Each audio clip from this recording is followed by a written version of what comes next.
तो आप लोग इस टॉपिक को अच्छे से कवर करने का प्रयास कीजिएगा, क्योंकि पीरियोडिक टेबल एक महत्वपूर्ण टॉपिक है। आपके बीपीएससी एग्जाम में यहाँ से निश्चित रूप से कोई ना कोई क्वेश्चन उठा लिया जाता है। तो मैं सभी लोगों को एक बार बता दूं कि ये टॉपिक अगर आप खोजिएगा तो हर एक एग्जाम में बीपीएससी में आपको दिखाई देगा पीरियोडिक टेबल। तो इसीलिए आप लोग अच्छे से पीरियोडिक टेबल को समझने का प्रयास कीजिएगा। जो सोशल साइंस वाले हैं वो भी इसको देखिए, और जो साइंस वाले हैं वो तो देखिए ही, ठीक है। तो साइंस वाले को तो देखना है ही, लेकिन सोशल साइंस वाले जो हैं उसको भी देखना है। ये सबसे जो यहाँ शब्द आया है तत्वों का, जो एलिमेंट है उसका जो आवर्ती वर्गीकरण, जितने भी तत्व हैं इस धरातल पर सबको एक अरेंजमेंट करना ही क्या कहलाता है, आपको सही ढंग से कि उसके जो गुण हो। जैसे आप क्लास में अभी पढ़ते हैं तो कोई लोग सोशल साइंस के हैं, कोई साइंस के हैं, ठीक है। तो यहाँ पे एक ग्रुप बना करके आप पढ़ाई करते हैं, कोई सामाजिक विज्ञान सब्जेक्ट पढ़ते हैं, कोई साइंस पढ़ते हैं, कोई मैथ पढ़ते हैं। उसी प्रकार से जितने भी एलिमेंट होते हैं सबकी अपनी अपनी प्रॉपर्टी होती है, अपना अपना गुण होता है। जैसे धातु है तो धातु का एक अपना कॉमन गुण होता है कि सभी धातु में चमक होगा, सभी धातु में इलेक्ट्रिसिटी पास करेगा, उष्मा के सुचालक होंगे, तन्यता होगा। ये सब गुण आपको धातु में दिखाई देगा। और धातु में ये सब इसका उल्टा होता है, ना तन्यता होगा, ना धातु में चमक होगी, ना इलेक्ट्रिसिटी पास करेगा। तो ये समझ जाते हैं कि कौन सा धातु है, कौन सा अधातु है। तो इन्हीं गुण के आधार पर जो इनकी प्रॉपर्टी होती है उसके आधार पर जो वैज्ञानिक हैं, रसायन जो शास्त्र के जानकार हैं, ठीक है, उन्होंने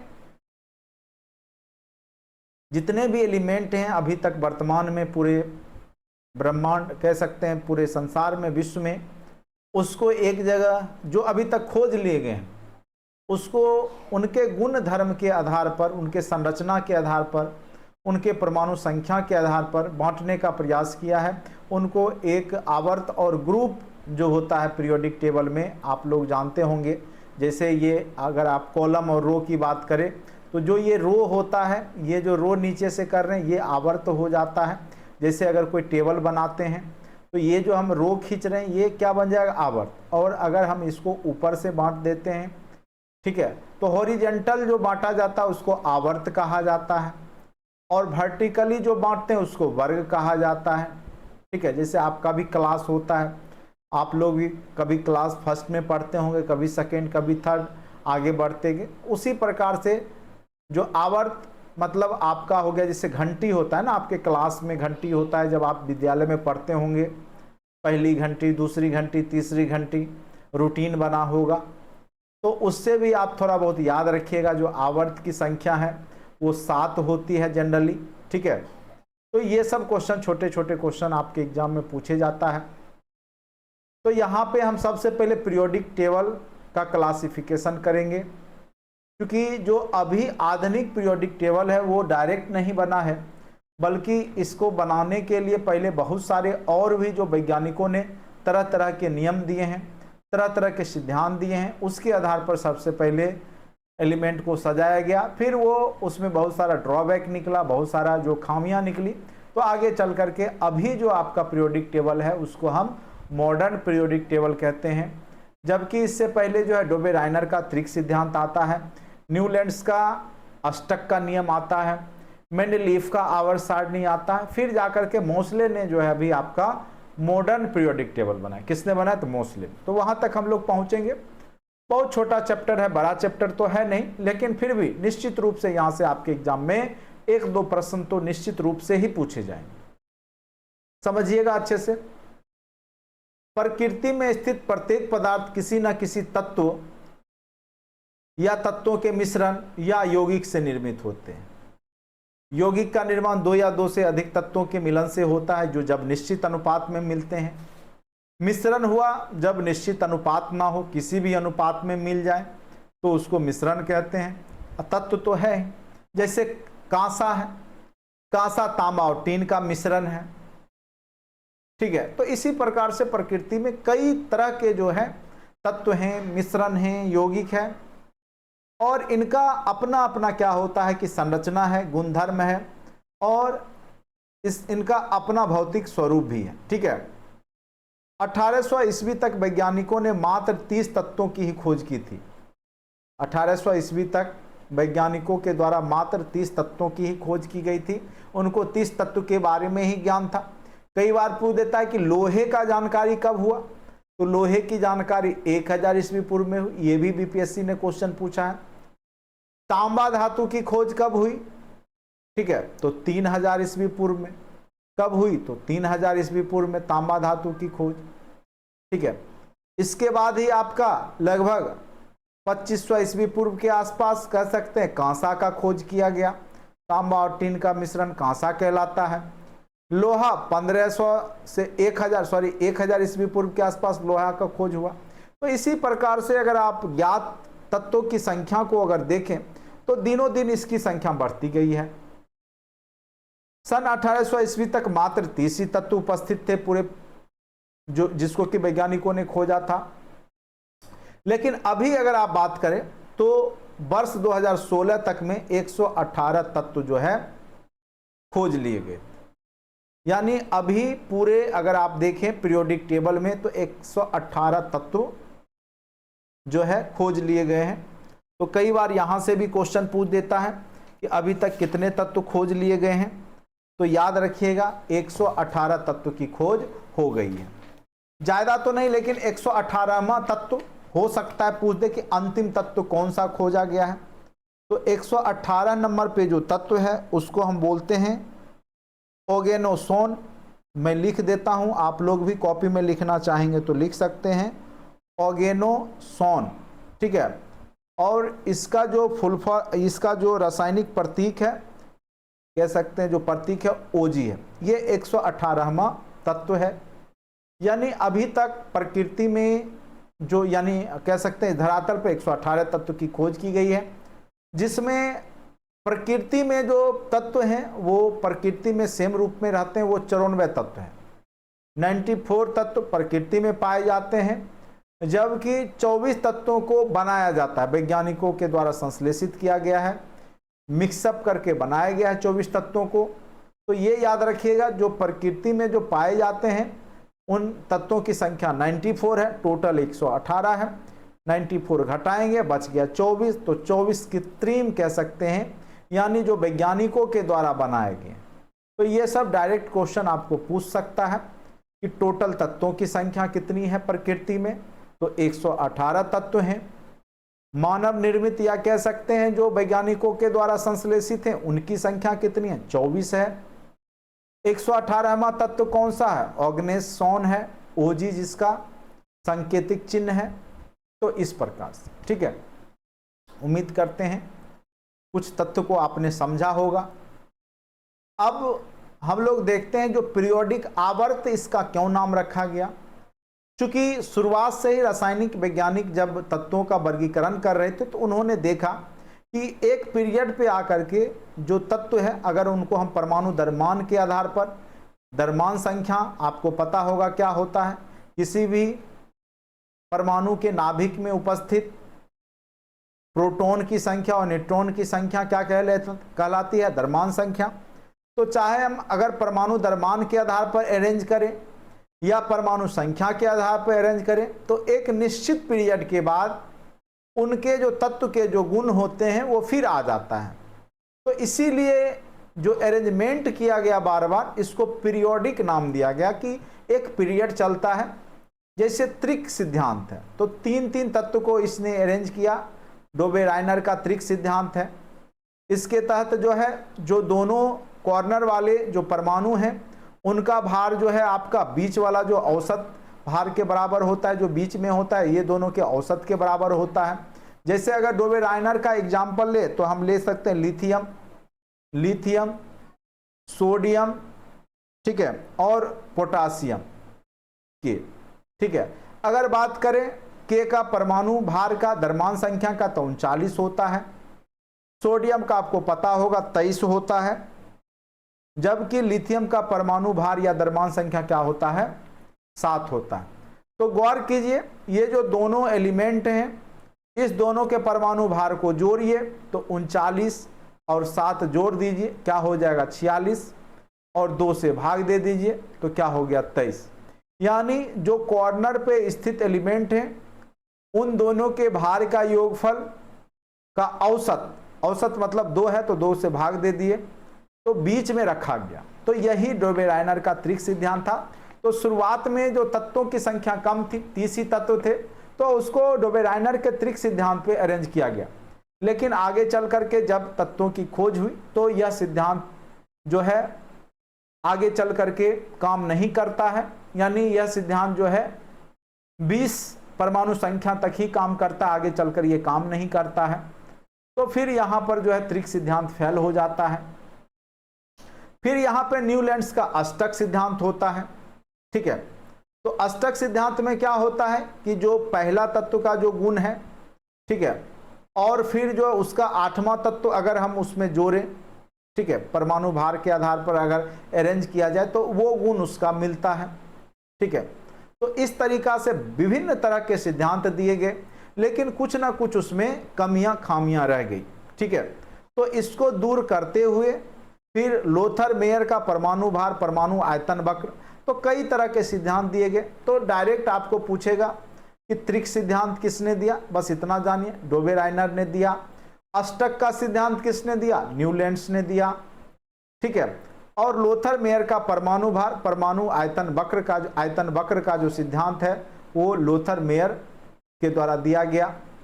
इससे ज़्यादा यहाँ पर आपसे क्वेश्चन नहीं पूछेगा, ज़्यादा हम डीप में नहीं जाएंगे, क्योंकि आपके जो क्वेश्चन पूछे जाते हैं वो बेसिक ही क्वेश्चन पूछा जाता है, ज़्यादा आपको डीप यहाँ नहीं ले जाया जाएगा, ठीक है। तो जहाँ तक पूछेगा मैं वहीं तक जाऊँगा, ज़्यादा डीप आपको नहीं ले जाऊँगा, क्योंकि मुझे पता है कि आप लोग मैक्सिमम लोग सोशल साइंस बैकग्राउंड के हैं। अगर मैं ज़्यादा डीप जाऊँगा तो आपको फिर समझ में आना मुश्किल हो जाएगा। चलिए, तत्वों के वर्गीकरण के प्रयास त्रुटिपूर्ण सिद्ध होने के उपरांत उनके आवर्ती वर्गीकरण का प्रथम प्रयास मेंडलीफ के आवर्त नियम के आधार पर किया गया। तो यहाँ पर जब मेंडलीफ ने इन जब सिद्धांतों को देखा, जो कमियां थी उसको दूर करने के लिए अपना एक टेबल बनाया, और वह टेबल परमाणु द्रव्यमान के आधार पर था कि जितने भी परमाणु द्रव्यमान है, जितने भी तत्व के, उसको बढ़ते क्रम में लिखा, और फिर उसने जो है एक ग्रुप बना करके, एक पीरियड बना करके सबको अरेंज करने का प्रयास किया। तो कई बार पूछेगा कि जो मेंडलीफ ने आवर्त सारणी बनाई उसमें कितने आवर्त थे। तो याद रखिएगा, आवर्त जो आपका हॉरिजेंटल लाइन जो होता है, ठीक है, तो इसकी संख्या कितनी थी, तो इसकी संख्या जो थी वो 7 थी। इसकी संख्या कितनी थी, तो 7 थी। वहीं अगर वर्टिकल लाइन की बात करें जिसको वर्ग कहा गया, तो इसकी संख्या 9 थी। इसकी संख्या क्या थी, तो 9 थी। तो अगर पूछेगा तो यही पूछेगा, मेंडलीफ का जब आवर्त सारणी आया, ठीक है, तो वो किस सिद्धांत पे काम कर रहा था, तो वो परमाणु द्रव्यमान पे ही आधारित था, परमाणु भार के ही आधार पर था, और उसमें 9 वर्ग जो कि वर्टिकल लाइन हो गया, और 7 पीरियड हुआ करते थे, आवर्त हुआ करते थे। ये क्वेश्चन अत्यंत महत्वपूर्ण है। मेंडलीफ के बारे में यहाँ देखिए क्या लिखा हुआ है।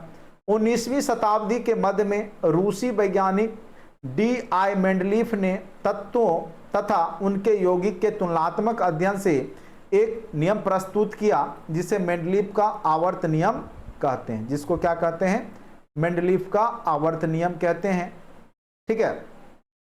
और यहां पर आपने देखा कि एक क्वेश्चन 10+2 में भी पूछा गया था, और कई क्वेश्चन जो है आपके 9th 10th में भी पूछे गए थे, 1 to 5 में भी यहां से क्वेश्चन था। तो निश्चित रूप से यह टॉपिक से निश्चित रूप से क्वेश्चन पूछा जाता है, ठीक है। तो अध्ययन से एक नियम प्रस्तुत किया जिसे मेंडलीफ का आवर्त नियम कहा गया। मेंडलीफ के आवर्त नियम के अनुसार तत्वों का भौतिक एवं रासायनिक गुण किस पे डिपेंड करता है, तो उनके परमाणु भार के आवर्ती फलन होते हैं, यानी उनके परमाणु भार पे ही डिपेंड करता है। और मेंडलीफ ने जो टेबल बनाया, पीरियोडिक टेबल, उसमें 9 वर्ग और 7 आवर्त थे। ठीक है। तो इस प्रकार से मेंडलीफ ने भी अपना पीरियोडिक टेबल बनाया, लेकिन इसमें भी बहुत सारी कमियां थी। उसको आगे चल करके आधुनिक आवर्त सारणी के माध्यम से दूर किया गया। आधुनिक आवर्त सारणी जो अभी मॉडर्न पीरियोडिक टेबल है, जो हम लोग पढ़ते हैं, जो हम लोग केमिस्ट्री में बिना पढ़े तो आप 10+2 कर नहीं सकते हैं, क्योंकि आपको परमाणु संख्या, परमाणु द्रव्यमान, बढ़ते क्रम, और यहाँ से आपने एक देखा कि एक क्वेश्चन पूछा था, और वह क्वेश्चन क्या था कि लिथियम, ये क्वेश्चन था, मैं बता देता हूँ कि उसमें पूछा था कि लिथियम, बेरिलियम और बोरोन में किसका, लिथियम, बेरिलियम और बोरोन में किसका परमाणु साइज बड़ा होगा, किसका परमाणु साइज बड़ा होगा। 10+2 में आप देखिएगा केमिस्ट्री में यही क्वेश्चन पूछा गया था, और सेम क्वेश्चन को हमने जब पिछली बार पढ़ाया था तब भी बताया था। तो क्वेश्चन कहीं और से नहीं होते, लेकिन थोड़ा सा कॉन्सेप्ट वहां पे आपको सीखना पड़ेगा। बिना कॉन्सेप्ट के आप फंस जाइएगा, कंफ्यूज हो जाइएगा, गलत बना लीजिएगा।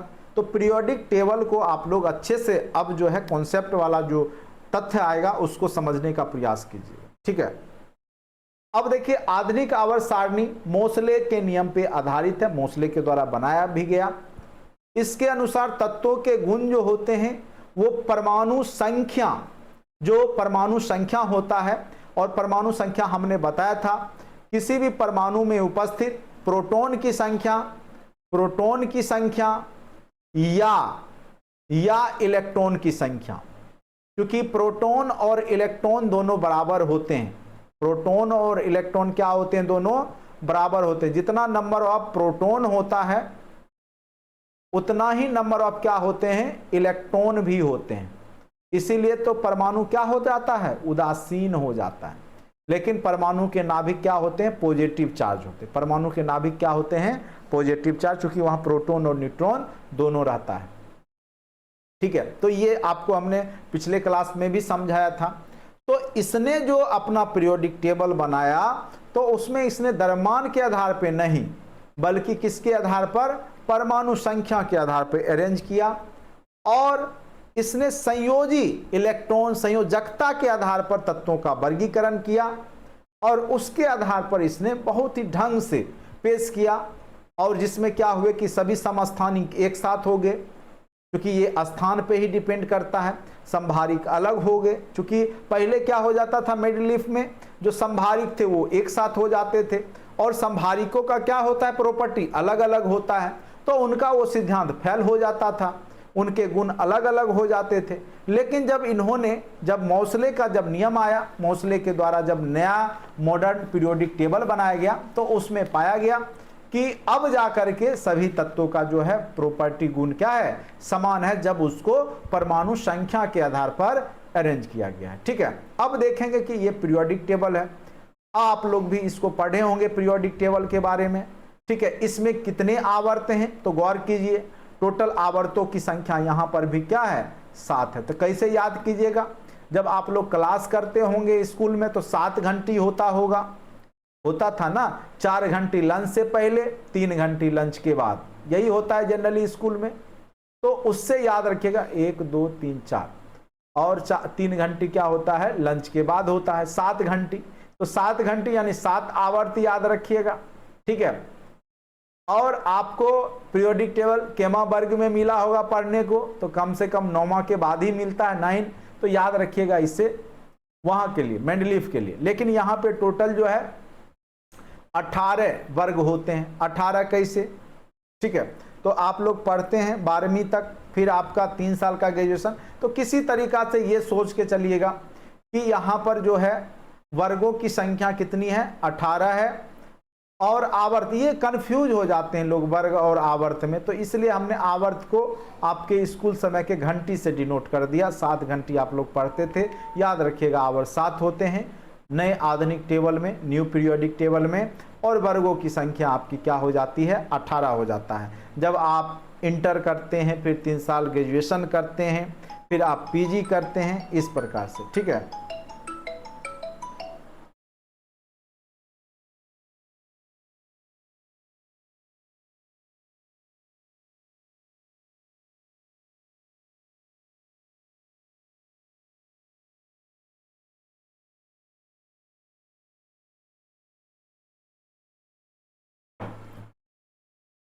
ठीक है, तो उम्मीद करते हैं कि यहां तक आप लोग को समझ में आ गया होगा।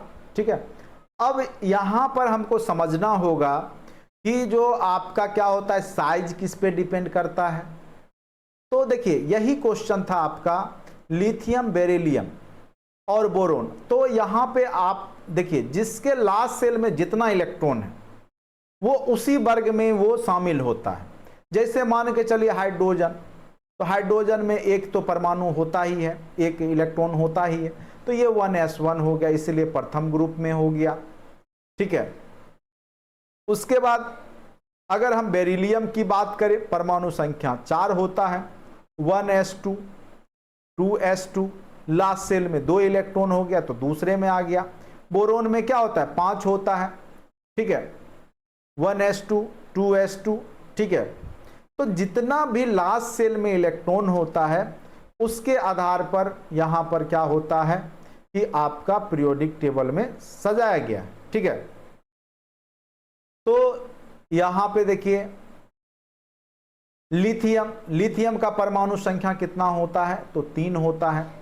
तो अगर बात करें इसमें कितने कक्षा होंगे, कितने कक्षा होंगे, तो पहला कक्षा 1s2 मैक्सिमम 2, फिर 2s1 2 कक्षा हो गया, तो इसको दूसरा कक्षा में रखा गया।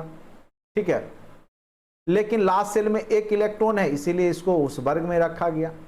तो लास्ट सेल में जितना इलेक्ट्रॉन होता है यहाँ 2, तो यहाँ जितना भी देखिएगा उसके सब में लास्ट में 2 ही इलेक्ट्रॉन होगा, तो दूसरे पीरियोडिक का वर्ग में आ गया, पीरियोडिक टेबल के दूसरे वर्ग में आ गया।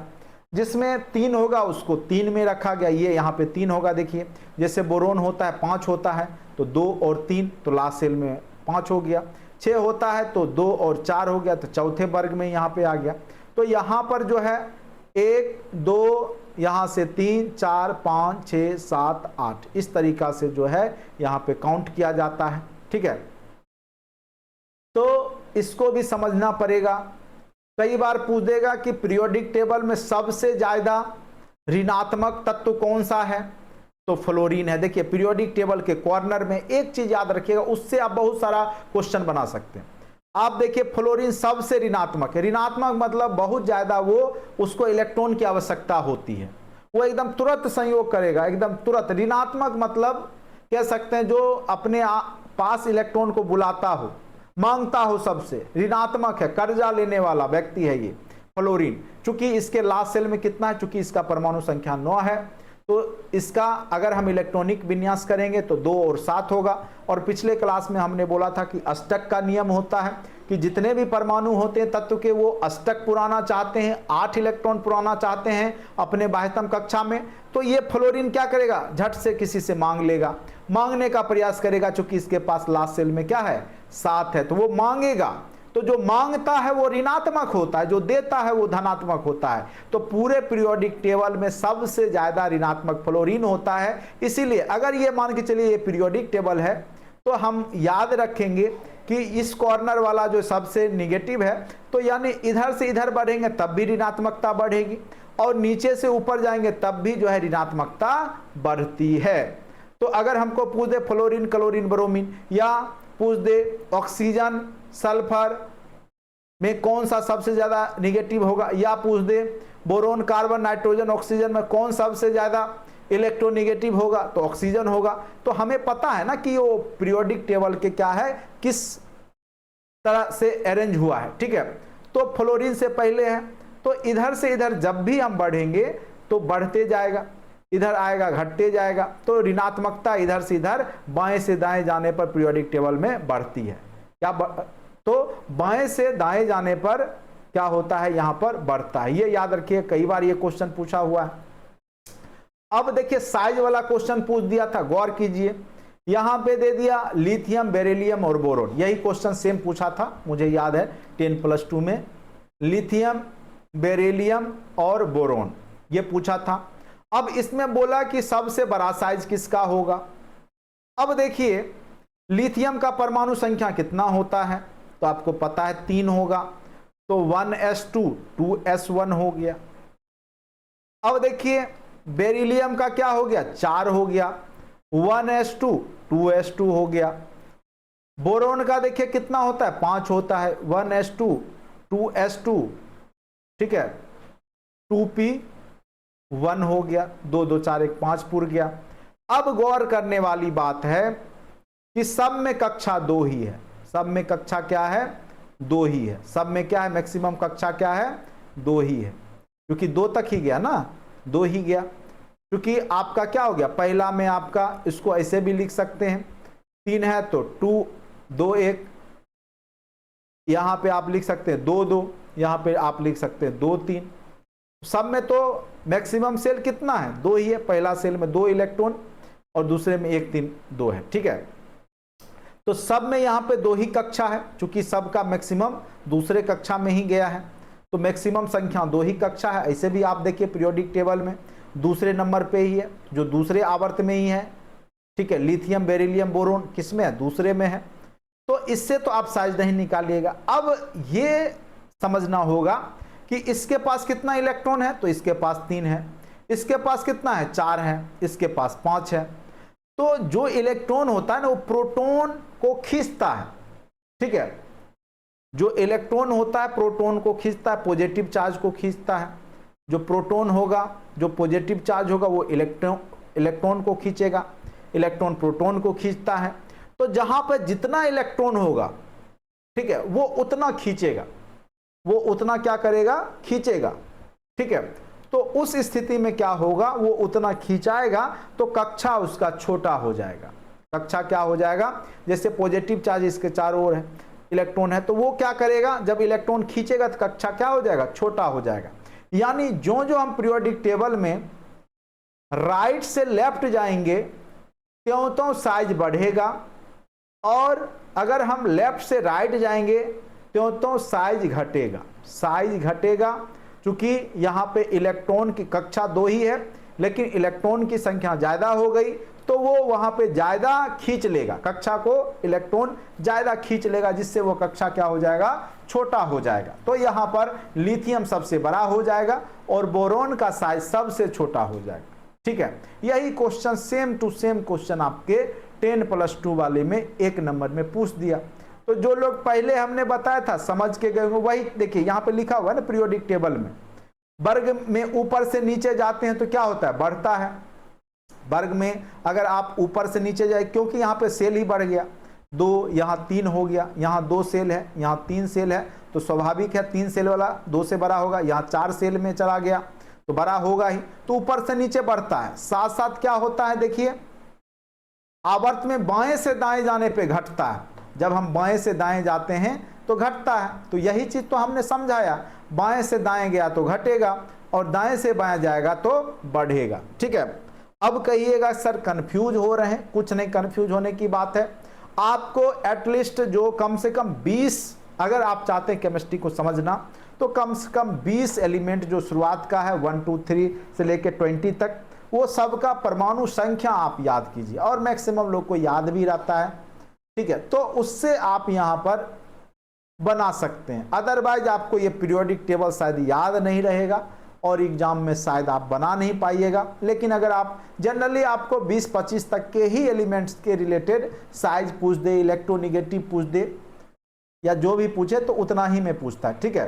तो वही चीज है यहाँ पे विद्युत धनात्मकता, तो इधर विद्युत ऋणात्मकता बढ़ता है, क्योंकि हमने क्या बोला कि पूरे पीरियोडिक टेबल के जो कॉर्नर में है फ्लोरीन वो सबसे ज्यादा इलेक्ट्रोनिगेटिव है, तो यानी इधर ऋणात्मकता बढ़ रही है। अगर हम बाएं से दाएं जाएंगे तो घटेगा, तो यहाँ पे लिखा है कि विद्युत धनात्मक है, ये ऋणात्मकता नहीं है। तो यहाँ देखिए जब हम वर्ग में ऊपर से नीचे जाएंगे तो ऋणात्मकता क्या होगी, घटेगी, क्योंकि ऊपर जाने पे बढ़ रही है, कॉर्नर वाले पे सबसे ज्यादा है। वही चीज को यहाँ पे समझाया गया है, ठीक है। बढ़ेगा घटेगा, परमाणु आकार परमाणु, ठीक है। आयनन ऊर्जा, तो वर्ग में ऊपर से नीचे आने पर क्या होगा, आयनन ऊर्जा घटेगी। वर्ग में जब अगर आप ऊपर से नीचे जाइएगा, जो जो कक्षा बड़ा होगा त्यों तो उसको कम एनर्जी लगाना होगा। जैसे मान के चलिए आपके पास कोई सामान है, आपके नजदीक में है, ठीक है, तो कोई उसको आपसे छीन नहीं पाएगा। कोई आपके बगल वाला कमरा में है, आसानी से ले जा सकता है कोई भी। कोई आपका जो है बहुत बड़ा घर है, कोई बहुत बरामदे पे सामान रखे हुए हैं, उसको और आसानी से ले जा सकता है। यानी जितना कक्षा बड़ा हो जाएगा उतना बाहरी जो फोर्स होगा वो उसको क्या करेगा, आसानी से वहां पर क्या करेगा, ले जा सकता है, वो वहां पे आसानी से जो है इलेक्ट्रॉन ट्रांसफर कर लेता है। तो वहां पे एनर्जी जो होता है घटते जाएगी। आयनिक एनर्जी उसी को बोलते हैं, जो लास्ट इलेक्ट्रॉन का जो रिएक्शन होता है, जितना एनर्जी लगता है वही आयनिक ऊर्जा है। तो जो जो उसका साइज बढ़ेगा, बढ़ता जाएगा, तो आयनिक एनर्जी जो है उस पर कम लगाना होगा। जो जो वह नजदीक आते जाएगा पहले सेल के, त्यों त्यों जो है उसका जो है आयनिक बढ़ता जाता है। ठीक है, तो यही तीनों चीज है यहाँ पर समझाया हुआ है। आप आयनिक विद्युत ऋणात्मकता ये गौर कीजिएगा। तो ये जो आयनन ऊर्जा, तो केवल आप विद्युत ऋणात्मक वाला जान रहे हैं कि पीरियोडिक टेबल में कॉर्नर पे जो है वो सबसे ज्यादा विद्युत ऋणात्मक है, तो उसी आधार पर पीरियोडिक टेबल में बना सकते हैं कि बाएं से दाएं जाने पर आपका विद्युत ऋणात्मकता बढ़ता है, ठीक है, और दाएं से बाएं जाने पे घटता है, नीचे से ऊपर जाने पे बढ़ता है, ऊपर से नीचे जाने पे घटता है। तो आयनन ऊर्जा, विद्युत ऋणात्मक, इलेक्ट्रॉन बंधुता, तीनों सेम चीज ही है। देख रहे हैं, तीनों का पीरियोडिक टेबल में घटती है, घटती है, घटती है, बढ़ती है, बढ़ती है। यानी जब आप केवल विद्युत ऋणात्मकता जान गए, उसी से आप ये तीनों निकाल सकते हैं, क्योंकि तीनों का सेम ही कॉन्सेप्ट है। तीनों का क्या है, पीरियोडिक टेबल में सेम ही है।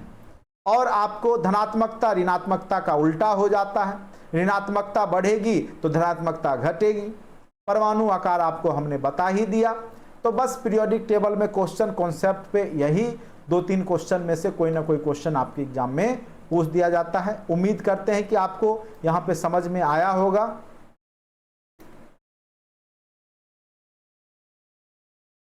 इसको याद करने की आवश्यकता नहीं है आप लोगों को, ठीक है, याद करने की आवश्यकता नहीं है। ऐसे बहुत लोग याद करते थे 9, 10, 11, 12 में। हलीना का रब से फरियाद, बेटा मांगे कार स्कूटर, बाप रोए, बाल गंगाधर, इंडियन तिलक, काशी जी, शंकर पार्वती, हम लोग को भी रटवाया गया था जब 10+2 में हम लोग पढ़ रहे थे।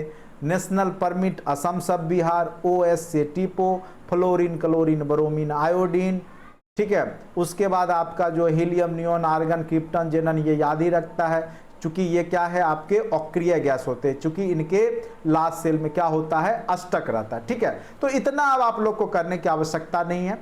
अब देखिए, जो आपका रेड वाला जो भी है, जो भी आपका ये इधर जो है, जिसके लास्ट सेल में 1 इलेक्ट्रॉन 2 इलेक्ट्रॉन है, वो सब क्या होते हैं, धातु होते हैं। ठीक है, 1, 2, 3 जिसके पास इलेक्ट्रॉन होगा लास्ट सेल में, कई बार पूछेगा इनमें से कौन धातु है, कौन अधातु। जैसे एल्युमिनियम है, एल्युमिनियम का देखिए क्या हो जाएगा, 2, 8, 3 हो गया। लास्ट सेल में 3 इलेक्ट्रॉन है तो धातु हो जाएगा। जिसके लास्ट सेल में 1 इलेक्ट्रॉन है धातु हो जाएगा। जिसके लास्ट सेल में 2 इलेक्ट्रॉन है धातु हो जाएगा। बाद बाकी अधातु हो जाते हैं। धातु जो है, धातु की प्रकृति क्षारीय होती है। धातु की प्रकृति क्या हो जाती है, क्षारीय। तो इधर जो पीरियोडिक टेबल में देखते हैं तो S ब्लॉक होता है।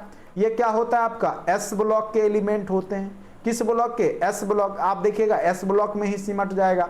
ये जो एलिमेंट होता है येलो वाला, ये ऑरेंज वाला जो है, ये आपका S ब्लॉक हो गया। ये एलिमेंट होते हैं P ब्लॉक एलिमेंट। क्या होते हैं, P ब्लॉक के एलिमेंट। और इसकी प्रकृति क्या होती है, अम्लीय होती है। ये अधातु होते हैं। ये क्या होते हैं, अधातु होते हैं, और इनकी प्रकृति अम्लीय। कई बार पूछ देगा कि इनमें से किसकी प्रकृति अम्लीय है। जैसे दे देगा आपको कॉपर, कॉपर की प्रकृति कौन सी है, अम्लीय है या क्षारीय है। तो याद रखिएगा, कॉपर अम्लीय और क्षारीय दोनों होगा, चूंकि यह डी एलिमेंट का तत्व है। ये जो बीच वाला देख रहे हैं ना पीरियोडिक टेबल में, डी एलिमेंट के तत्व क्या होते हैं, अम्लीय और क्षारीय दोनों होते हैं। अम्लीय और क्षारीय यानी एसिड और बेस वाला क्वालिटी दोनों होता है। तो अम्लीय और क्षारीय दोनों होते हैं। और ये आपके जो धातु होते हैं वो आपके क्षारीय होते हैं, और जितने भी अधातु होते हैं वो आपके अम्लीय होते हैं। ठीक है, ये भी आप साथ साथ याद रखिएगा। P ब्लॉक के एलिमेंट कौन से हुए, S ब्लॉक के एलिमेंट कौन से हुए। तो ये तो इलेक्ट्रॉनिक विन्यास अगर जानते हैं तब भी आप निकाल सकते हैं कि मैक्सिमम कहाँ तक इलेक्ट्रॉन जा रहा है। P में जाएगा तो P ब्लॉक, S में जाएगा केवल तो S ब्लॉक। ठीक है, इस तरीका से हम लोग निकालते, तो वही चीज यहाँ पे समझाया गया है। ठीक है, तो विद्युत ऋणात्मकता ही तीनों चीज समझ गए होंगे। विद्युत ऋणात्मकता से ही ये तीनों चीज आपको समझ में आ गया होगा। अब जानते हैं कि तत्वों से संबंधित प्रमुख तत्व जो अभी तक एग्जाम में, आपके एग्जाम में पूछे गए हैं। ज़्यादा बड़ा टॉपिक नहीं है, मेन कॉन्सेप्ट यही आपको समझना था। बाकी आप लोग जब ऑब्जेक्टिव बनाएंगे तो आपको स्वतः ही क्लियर हो जाएगा, कहीं किसी प्रकार की परेशानी आपको नहीं होगा। इससे ज़्यादा पीरियोडिक टेबल में पूछा नहीं गया है आज तक किसी भी कंपटीशन में, जनरल कंपटीशन, ठीक है। हाँ, इसमें पूछेगा सबसे भारी तत्व कौन सा है, सबसे हल्का तत्व, तो वो यहाँ पे हमने टेबल में समझा दिया है। तत्वों से संबंधित प्रमुख तत्व, ठीक है। यहाँ पे हम लोग देखेंगे कि कौन कौन से कितने तत्व हैं। तो प्रकृति में कितने तत्व हैं आप लोग बताइए। टोटल प्रकृति में जो तत्वों की संख्या है, देखिए बहुत ज़्यादा कम यहाँ पे देखते उपस्थिति रहता है साइंस क्लास में, और फिर इन्हीं लोगों का जब रिजल्ट नहीं बनता है तो सारा दोषारोपण क्या करते हैं, टीचर पे मत देते हैं, पढ़ाते नहीं। हम लोग को इतना बुरा लगता है, कभी कभी लगता है कि हम लोग किसको पढ़ा रहे हैं, मतलब यानी कभी कभी हम लोग को खुद जो है अपने ऊपर ग्लानि होती है कि मैं बेकार में पढ़ा रहा हूँ। चूँकि टीचर के पढ़ाने के बावजूद भी लोग क्लास अटेंड नहीं करते हैं, और उसके बाद में सारा दोषारोपण क्या करते हैं, टीचर पे ला देते हैं कि आपने पढ़ाया नहीं। और एक एक नंबर में बोल रहा हूँ महत्वपूर्ण है, तो क्लास में 10 लोग 11 लोग प्रेजेंट होते हैं, इससे तो आपका जो है कंपटीशन नहीं होगा, ठीक है। अगर 100 लोग हैं तो कम से कम उसमें प्रेजेंटेशन होना चाहिए, कम से कम 20 से 25 लोग, कम से कम मिनिमम 25-30 तो होना ही चाहिए। ऑनलाइन क्लास है फिर भी, लेकिन आप लोग का प्रेजेंटेशन, हाँ ये होता है कि आप किसी टाइम पे देख लेते हैं, वो अलग बात है। तो आप पूछ भी तो नहीं सकते हैं ना किसी टाइम पे, पूछने के लिए तो आपको लाइव सेशन ही होता है, मैं बार बार बोलता हूँ। चलिए ऐसे हम प्रयास करते हैं कि आपको पूछने का नौबत ही ना दे। चलिए, कुल ज्ञात तत्वों की संख्या कितनी है, 118। अभी जितने भी कह सकते हैं विश्व में जितने भी तत्व खोज लिया गया है उसकी संख्या कितनी है, तो 118 तत्व है। प्रकृति से जो प्राप्त तत्व हैं उनकी संख्या 94 है। जो प्रकृति से प्राप्त है उनके तत्वों की संख्या कितनी है, तो 94 है, 94 है। कृत्रिम विधि से निर्मित तत्वों की संख्या कितनी है, 24 है। जो कृत्रिम तरीके से बनाए जाते हैं यानी मानव निर्मित है, वैज्ञानिक संश्लेषित हैं, वैज्ञानिकों के द्वारा खोजे गए हैं, बनाए गए हैं, कह सकते हैं। धातु तत्वों की संख्या कितनी, इसमें कितने धातु हैं, तो मैक्सिमम धातु ही है, 91 क्या है आपका, धातु है। अधातु तत्वों की संख्या 20 है। टोटल कितना हो गया, 111 हो गया। और 7 उपधातु हैं, इसको हम बोलते हैं उपधातु। जैसे आपका जर्मेनियम है, सिलिकॉन है, ये धातु और अधातु दोनों के गुण प्रदर्शित करते हैं, जिसको हम सेमीकंडक्टर बोलते हैं, जिसमें धातु और अधातु दोनों की प्रकृति रहती है, ठीक है। तो उसको हम लोग क्या बोलते हैं, उपधातु, ठीक है। तो ये इनकी संख्या 7 है। तो याद कर लिए, टोटल 118, प्रकृति से प्राप्त 94, कृत्रिम विधि से संश्लेषित 24, धातु तत्व 91, अधातु तत्व 20, उपधातु 7। जैसे सिलिकॉन, जर्मेनियम। इस बार क्वेश्चन एक पूछा गया था, सिलिकॉन वैली किसको कहा गया, ठीक है। तो सिलिकॉन वैली कंप्यूटर में क्वेश्चन था ये, तो बेंगलोर को कहा जाता है, और जितने भी चिप सिलिकॉन के ही बनाए जाते हैं, और ये सब उपधातु होते हैं, अर्धचालक मटेरियल होता है। अब देखिए ये क्वेश्चन अत्यंत महत्वपूर्ण है। भू प्रॉपर्टी में सबसे अधिक मात्रा में पाया जाने वाला तत्व, अगर तत्व पूछे तो आपको ऑक्सीजन बताना है। अगर पूछे कि भू प्रॉपर्टी में सबसे अधिक मात्रा में कौन सा तत्व विद्यमान है, तो आप बोलिएगा ऑक्सीजन। ऑक्सीजन सबसे ज्यादा विद्यमान है आपके भू प्रॉपर्टी जो होता है, भू प्रॉपर्टी जो ऊपर वाला परत होता है उसमें। अगर पूछे पूरे पृथ्वी में सबसे ज्यादा कौन सा धातु तत्व है, धातु तत्व पूरे पृथ्वी में, तब आपको बोलना है लोहा, सबसे ज्यादा लोहा की मात्रा। लेकिन अगर केवल भू प्रॉपर्टी पूछे, ऊपर वाला जो परत है भू प्रॉपर्टी, उसमें एल्युमिनियम, इसीलिए तो हम लोग सियाल पढ़ते हैं, सियाल सिलिका एल्युमिनियम है। तो सबसे ज्यादा जो भू प्रॉपर्टी में एल्युमिनियम धातु तत्व के रूप में है। सीधे तत्व बोले तो ऑक्सीजन बोलना है। सबसे हल्का तत्व कौन सा है, तो हाइड्रोजन है।